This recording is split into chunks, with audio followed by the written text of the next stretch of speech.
Welcome to Aither Insights. We're your go-to source for the best market analysis on key regulations and topics in the environmental commodities markets. And if you're new here, this is where we really get into the important information you need, breaking down some pretty complex topics so you can stay informed.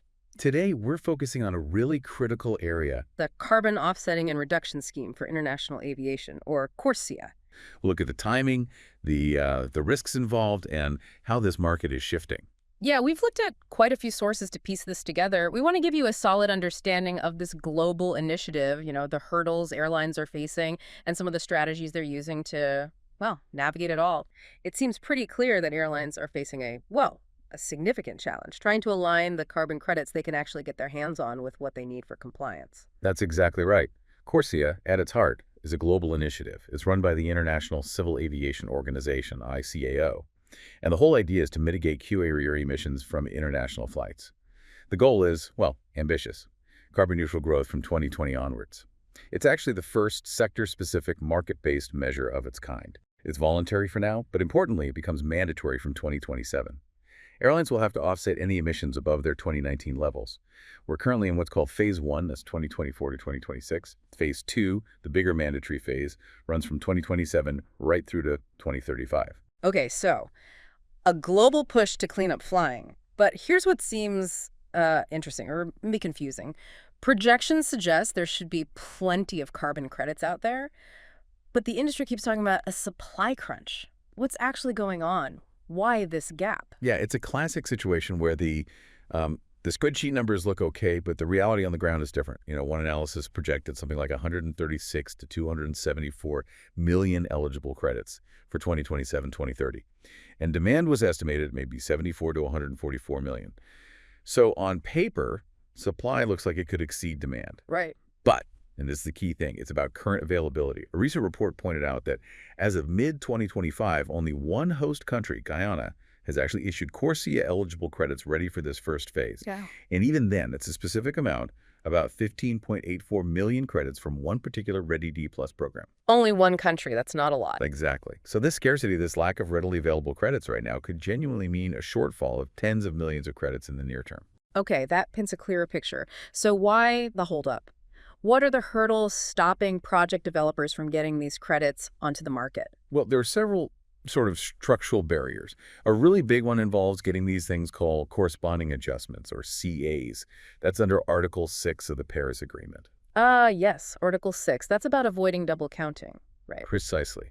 You need to ensure an emission reduction is only counted once, either by the host country towards its climate goals or by the airline buying the credit. The problem is, getting these CAs often means developers have to sign agreements saying they'll replace the credits if the adjustment is denied later on. That sounds risky. It is. It creates real operational and financial risk. Imagine planning based on having those credits, then suddenly needing to find replacements. And even though the Article 6.2 rules offer some protection against CAs being revoked after transfer, developers are, understandably, looking for more certainty. Things like program-level buffer pools. Plus, we're just seeing delays in host countries actually issuing the necessary letters of authorization, the low A's. That chokes supply, too. Why the delays in low A's? It's partly because the whole regulatory landscape and the digital carbon accounting systems are still developing many places. Think about it. There are maybe 4,000 ICO-eligible projects globally, but only around 1,500 are in the 16 countries considered even moderately ready for Article 6 authorization. Okay, so layers of complexity on the supply side. What about demand? Is that straightforward, or are there uncertainties there too? Oh, demand uncertainty is definitely another major factor. How many credits airlines actually buy really depends on how different countries implement CORSIA into their own laws. Right, domestic implementation. Exactly. Some places, like the UK, the EU, Japan, Qatar, the UAE, they've signaled pretty early and strong enforcement. That sends clearer market signals, at least in the near term. Having clear domestic laws is really a game changer because it removes that uncertainty for airlines operating there. Look at Singapore. They use the main CORSIA assessments, but add their own internal screening for environmental integrity.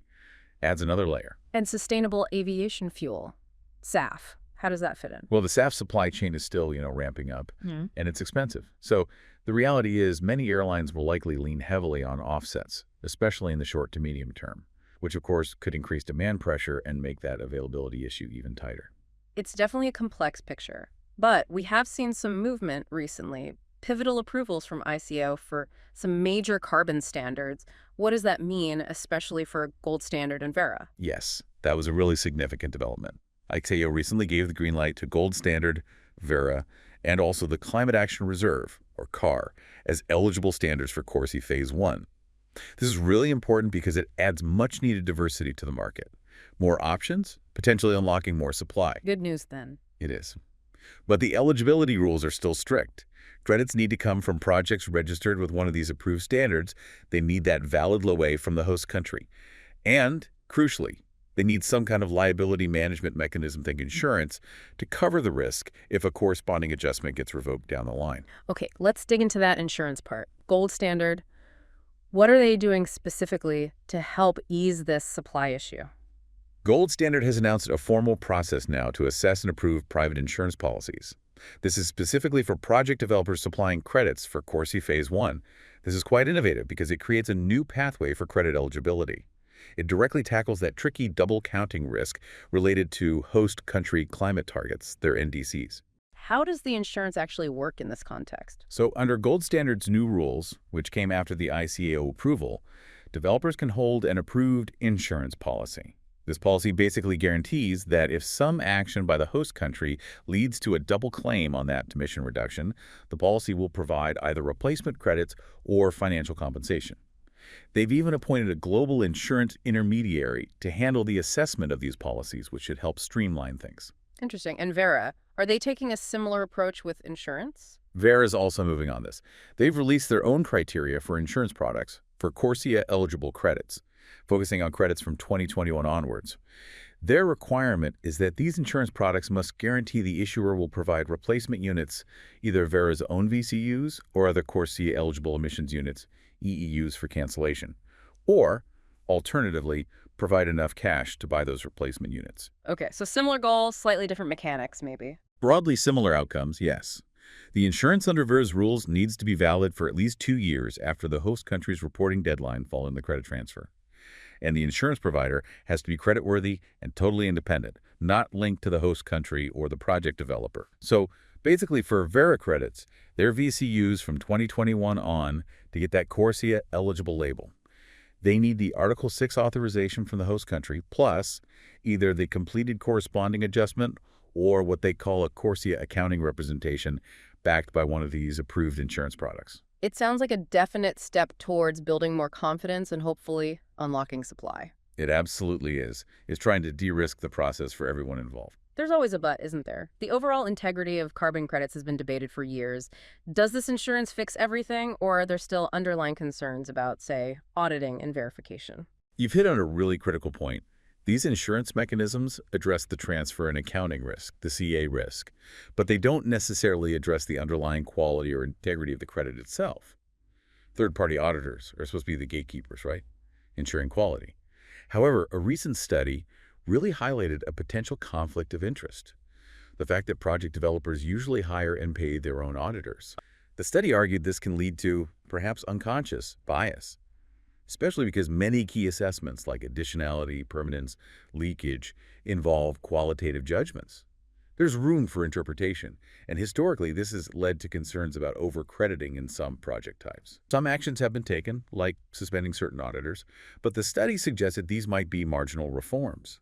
It basically called for a more fundamental rethink of how validation and verification work in the carbon markets to truly guarantee integrity. It's an ongoing challenge for the whole market, not just CORSIA. Okay, so navigating this landscape, you've got new approvals, insurance options emerging, but also these persistent supply and integrity questions. What strategies are airlines actually using right now to manage all this and meet their CORSIA obligations? Airlines are definitely taking a multi-pronged approach. Makes sense given the complexity. First, many are pursuing early procurement, locking in multi-year deals with credit suppliers now to hedge against future price swings and just secure access to eligible credits. Getting ahead of the curve. Right. Second, there's a growing focus on ESG-aligned projects. Airlines want credits that not only offset carbon, but also deliver other environmental or social benefits, aligning with their broader sustainability goals. The newly approved standards actually offer more variety here. Third, flexible contracts and insurance are becoming really important tools. Using purchase agreements that allow some flexibility, and definitely looking at these new insurance products from Gold Standard and Verra to cover that corresponding adjustment risk. That makes sense. Mitigating the risks we discussed. Precisely. And finally, and this is fundamental, airlines are focusing on operational efficiency and investing in sustainable aviation fuel, SF. Improving fleet efficiency, optimizing routes, that reduces the number of offsets they need in the first place. And SAF investment is key for long-term decarbonization, reducing reliance on offsets altogether. Let's talk cost. What are the forecasts looking like for CORSIA compliance? What kind of prices should airlines and ultimately passengers perhaps expect? Well, forecasts vary, naturally. One analysis put CORSIA credit prices potentially between $25 and $36 per ton by 2027. But they also warned of possible spikes, maybe up to $60 if shortages really bite. $60? That's quite a jump. It is. For context, an earlier auction of CORSIA-eligible units from Guyana cleared at $21.70 per ton. The market average was last assessed maybe around $70, with a range from about $12 to $22. The International Air Transport Association, IATA, estimated airlines might need up to 164 million tons worth of offsets just for this first phase, 2024-2026. Wow. And the total cost? Projections suggest the total compliance cost could range from about $1.3 billion if airlines only use offset units, up to maybe $8.4 billion if they use a mix of offsets and CORSIA-eligible fuels. That difference really highlights that right now, offsets, the emission units, are the more economical compliance path. And looking further out to phase 2 and beyond. ICO projects that cumulative demand could exceed 1 billion tons by 2035. And compliance costs could jump by over 30%, moving from phase 1 into the mandatory phase 2. It really reinforces the message that early planning and engagement are crucial for managing costs and securing supply down the road. It's clearly a very dynamic, very complex area, but absolutely essential for the aviation industry's climate ambitions. So reflecting on our conversation today about CORSIA, what are the main things you think our listeners should take away? It seems pretty clear that being proactive and diversified is key here. Yeah, I think three things stand out. First, the aviation industry is definitely facing ongoing hurdles with CORSIA, mainly around the timing of credit availability in those complex authorization processes, especially the corresponding adjustments. Second, the recent ICO approvals of Gold Standard Verra and CAR, alongside their new insurance criteria, are genuinely crucial steps. They aim to unlock supply by tackling that double-counting liability risk head-on. And third, for airlines, this means strategic procurement is vital planning ahead, considering ESG factors in their choices, and definitely exploring these insurance solutions to manage volatility and risk. But, and it's an important but, those underlying integrity questions around auditing and verification haven't gone away. That remains a fundamental concern for the market's long-term health and credibility. For airlines trying to navigate all this, how does a group like Aither actually help ensure compliance and manage these challenges? Well, specialized groups like Aither Group are really focused on providing the specific expertise and services airlines need for CORSIA. It starts with robust emissions monitoring and reporting systems you have to track accurately to comply. Then, developing an effective offset strategy, guiding airlines on procuring the right eligible units, considering sustainable fuels too. Providing regulatory consultation is key, giving insights into the evolving CORSIA rules, and making sure airlines adhere to international standards. So keeping them up to date. Exactly. And helping with project sourcing, identifying, and vetting high-quality carbon offset projects that meet the CORSIA criteria. Beyond just buying, it's about portfolio management, building and managing a diversified mix of offset investments to manage risk. We also help with impact assessment, measuring and reporting the environmental and social co-benefits of their offset choices, which is increasingly important for stakeholders. And finding cost-effective solutions in the market. Absolutely. Constantly monitoring market dynamics, price movements, to provide access to the best cost-effective trading solutions and settlement strategies. For aircraft operators, understanding these complex carbon markets and offset projects is vital for success. Absolutely. And, that's where specialized support becomes so valuable, simplifying this whole world of compliance carbon and voluntary carbon, making sure airlines get reliable access to high-integrity projects that fit their goals. That's crucial. That involves project sourcing, identifying, and really vetting high-quality projects that meet the CORSIA standards. And then portfolio management, building a diverse mix of offsets to spread risk. Airlines often face challenges in other schemes, like the EU emissions trading scheme. So support there is important too, designing purchasing strategies, minimizing costs, ensuring compliance isn't a headache. It's about staying on top of market dynamics, finding the best strategies for cost-effective settlement. And really understanding the projects themselves. Yeah, helping operators get to grips with the complexities of offset projects and the carbon markets generally. That's vital if they want to hit science-based targets effectively. It's about connecting them with high-impact projects, looking for those strong Sustainable Development Goal benefits, community benefits, real environmental ambition, making sure their climate action counts. So looking ahead, we mentioned Phase 2 starts in 2027, with mandatory compliance widening. What does that mean for the market? More pressure. Significantly more pressure. ICAO itself projects compliance costs could jump over 30% from Phase 1 to Phase 2 just because demand will be that much higher. So the time to prepare is really now. Absolutely. This period, leading up to 2027, is a crucial window for airlines to build adaptable compliance frameworks. That means doing those risk assessments now, setting up those multi-year procurement strategies we talked about. Diversifying options. Yes, continuing to explore SAF and potentially SAF certificates as another way to meet obligations. Diversification is going to be key. Proactive planning, a mix of approaches, that's what's needed for effective and hopefully cost-effective compliance in this space. It's a rapidly evolving landscape. It really is. And as the whole aviation sector moves towards this goal of carbon neutral growth, the choices being made right now, how they buy credits, how they judge integrity, how they invest in SAF, these choices will really define their path forward for years, maybe decades. It definitely leaves you thinking. In a world where we're increasingly aware that every single emission counts, how is this ongoing evolution of global schemes like CORSIA going to fundamentally change how we travel? And maybe more importantly, what other innovations, what new solutions will emerge to get us to a truly sustainable future for flying? It was great talking about this with you, Jack. I hope everyone listening feels like they understand more and are ready to join the conversation. Well, I think that's about all the time we have for today. Well, thanks for joining us, everybody. And until next time, Stay tuned. stay tuned for insights that matter.